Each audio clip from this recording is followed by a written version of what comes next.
നമസ്കാരം. Alpha palliative care daily ന്യൂസിലേക്ക് സ്വാഗതം. പ്രധാന വാർത്തകൾ.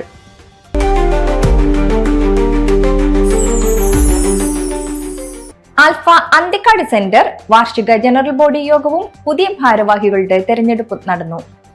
പ്രസിഡന്റ് KG ശശിധരൻ മാസ്റ്ററുടെ അധ്യക്ഷതയിൽ നടന്ന യോഗം അന്തിക്കാട് ഗ്രാമപഞ്ചായത്ത് പ്രസിഡന്റ് CK കൃഷ്ണകുമാർ ഉദ്ഘാടനം ചെയ്തു. സെക്രട്ടറി അഡ്വക്കേറ്റ് KR ഭാരതൻ സ്വാഗതം പറഞ്ഞു. കമ്മ്യൂണിറ്റി ഡയറക്ടർ സുരേഷ് ശ്രീധരൻ ആമുഖ പ്രഭാഷണം നടത്തി. രക്ഷാധികാരികളായ രാംകുമാർ കാട്ടാനിൽ, ഡോക്ടർ ആന്റണി വർക്കി തോപ്പിൽ എന്നിവർ മുഖ്യാതിഥികളായിരുന്നു. വിവിധ റിപ്പോർട്ടുകളുടെ അവതരണം Vincent Varghese, CK Sivaraman master, CR Rajeev, Vijayan Manikkath എന്നിവർ നിർവഹിച്ചു.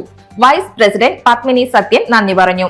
KG Sasidharan master president, CK Sivaraman master secretary, Vijayan Manikkath treasurer എന്നിവർ പുതിയ ഭാരവാഹികളായി 35 അംഗ എക്സിക്യൂട്ടീവ് കൗൺസിലിനെ യോഗം തെരഞ്ഞെടുത്തു. ആൽഫ മാള സെന്ററിൽ വോളണ്ടിയർ പരിശീലന പരിപാടി നടത്തി. പ്രസിഡന്റ് AA അഷ്റഫിന്റെ അധ്യക്ഷതയിൽ നടന്ന പരിപാടി രക്ഷാധികാരി ഡോക്ടർ രാജു വർഗീസ് ചെല്ലക്കുടം ഉദ്ഘാടനം ചെയ്തു. സെക്രട്ടറി ലിസി ജോണി സ്വാഗതം പറഞ്ഞു. Medical director doctor Jose Babu class നയിച്ചു. മാള സെന്ററിൽ നിന്ന് ലഭ്യമാക്കുന്ന വിവിധ സേവനങ്ങളെ കുറിച്ച് സ്റ്റാഫ് നഴ്സ് ജിൽസ വിശദീകരിച്ചു. കോർഡിനേറ്റർ ലൈജി സുധീർ നന്ദി പറഞ്ഞു. തിരുവല്ല മാർത്തോമ കോളേജിൽ പാലിയേറ്റീവ് കെയർ ബോധവൽക്കരണ ക്ലാസും ആരിഷ് ക്ലബ് ഉദ്ഘാടനവും നടത്തി. NSS കോർഡിനേറ്റർ ഡോക്ടർ അനിത ഉദ്ഘാടനം ചെയ്തു. അഷ്ന S ജോർജ് സ്വാഗതം പറഞ്ഞു.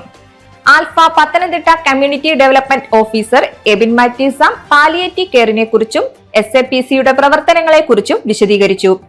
Alpha Thiruvalla centre joint secretary Abi Varkey, vice president Mohandas എന്നിവർ വിദ്യാർത്ഥികളുമായി ആശയവിനിമയം നടത്തി. വിദ്യാർത്ഥി പ്രതിനിധി അളകനന്ദ നന്ദി പറഞ്ഞു. ഇതോടെ ഇന്നത്തെ വാർത്തകൾ അവസാനിക്കുന്നു. ജയ് ഹിന്ദ്.